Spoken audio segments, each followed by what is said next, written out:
Assalamualaikum warahmatullahi wabarakatuh. Ketemu kembali di channel MGMP Biologi Ma'arif Demak. Pada kali ini mari kita bahas tentang virus. Pada kali ini yang akan kita bahas yaitu yang pertama, ciri-ciri virus.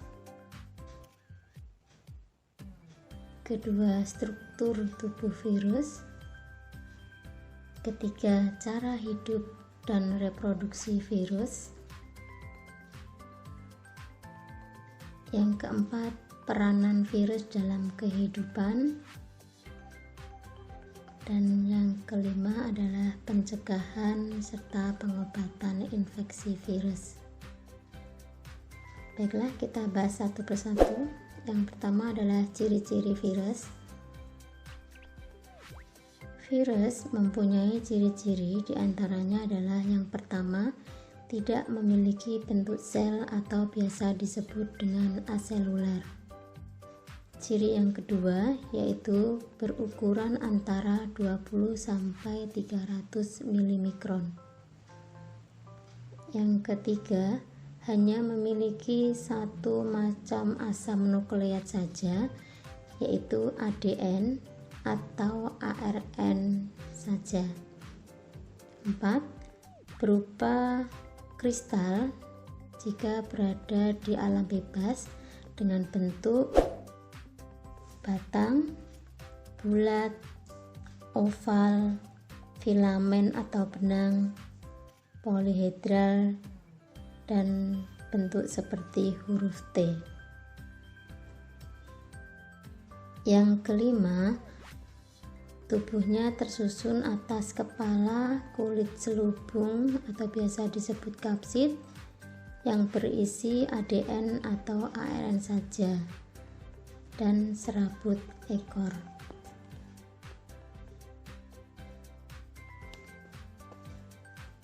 Yang kedua, struktur tubuh virus. Mari kita perhatikan gambar bakterofag berikut ini. Virus tersusun dari kapsid, DNA, selubung ekor, serabut ekor,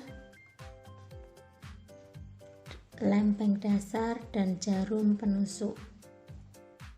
Pokok bahasan yang ketiga yaitu cara hidup dan reproduksi virus.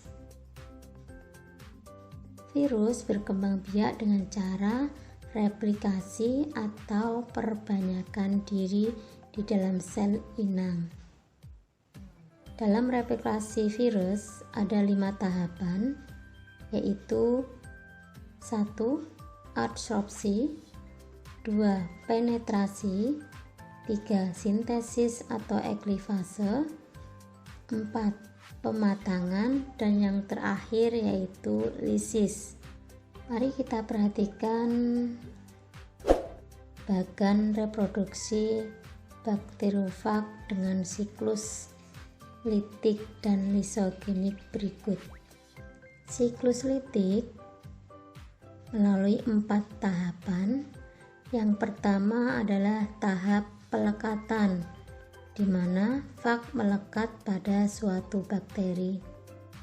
Tahap yang kedua yaitu tahap penetrasi, di mana DNA fag dimasukkan ke dalam sel inang. Tahap yang ketiga yaitu tahap replikasi dan sintesis, di mana tahap ini sel membuat komponen virus. Dan tahap yang keempat adalah tahap pematangan yang diikuti tahap pelepasan terbentuk partikel virus yang utuh dan sel inang pecah. Sedangkan pada siklus lisogenik melalui 5 tahapan. Yang pertama sama seperti daur litik atau siklus litik, yaitu tahap pelekatan.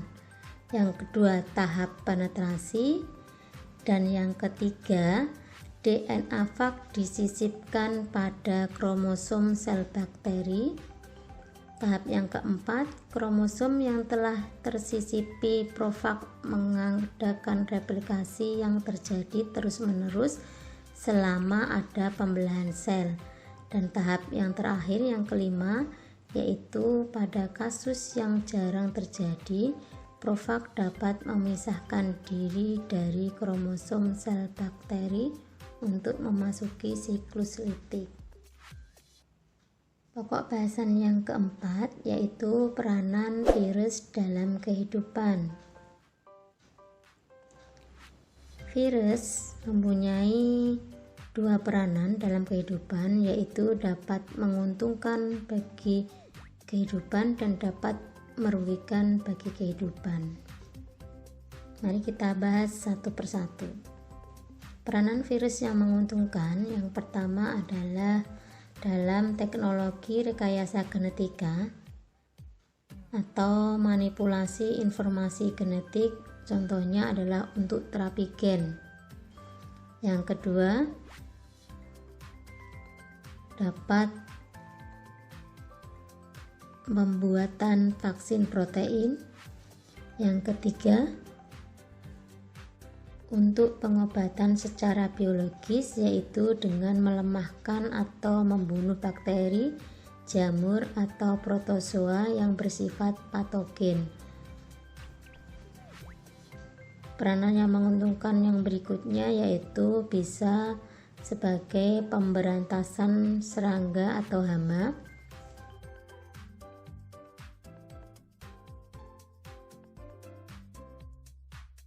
Sedangkan peranan virus dalam kehidupan yang merugikan meliputi ada 3, yaitu merugikan bagi manusia, merugikan bagi hewan, dan merugikan bagi tumbuhan. Peranan virus yang merugikan bagi manusia yang pertama yaitu AIDS. Penyebabnya yaitu virus HIV.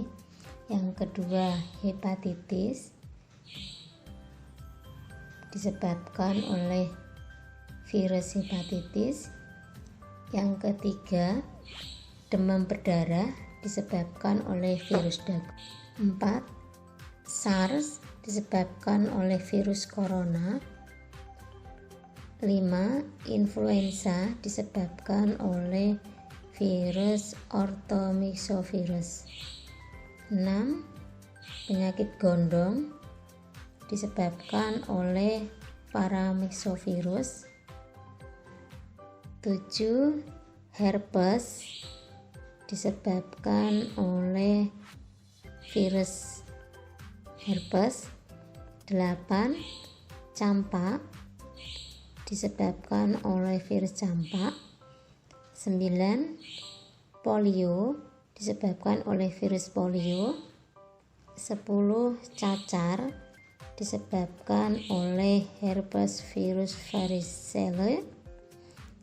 Dan yang ke-11, penyakit flu burung yang disebabkan oleh virus avian influenza atau biasa disebut dengan H5N1.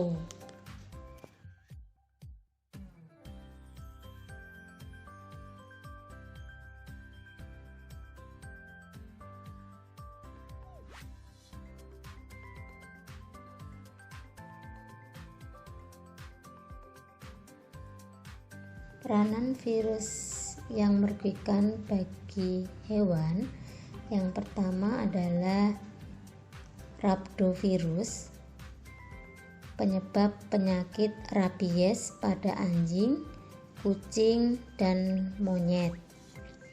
Kedua, avian influenza atau H5N1, penyebab penyakit flu pada unggas, yaitu burung dan ayam. Ketiga, NCD atau Newcastle disease. Virus ini menyebabkan penyakit tetelo atau parut pada unggas. Keempat, foot and mouth disease, penyebab penyakit kuku pada ternak seperti kerbau, sapi, domba, dan kuda.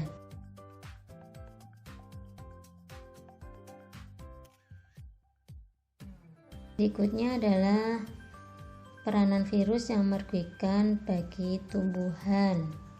Yang pertama, TMV, Tobacco Mosaic Virus, menyebabkan penyakit mozaik atau bercak-bercak kuning pada daun tembakau. Kedua, CVPD atau Citrus Vine Plume Degeneration, penyebab penyakit degenerasi pembuluh tapis pada tanaman jeruk. Yang ketiga, Tungro, virus yang menyerang tanaman padi sehingga pertumbuhan tanaman terhambat, tanaman menjadi kerdil. 4. Virus yellow, penyerang tumbuhan aster.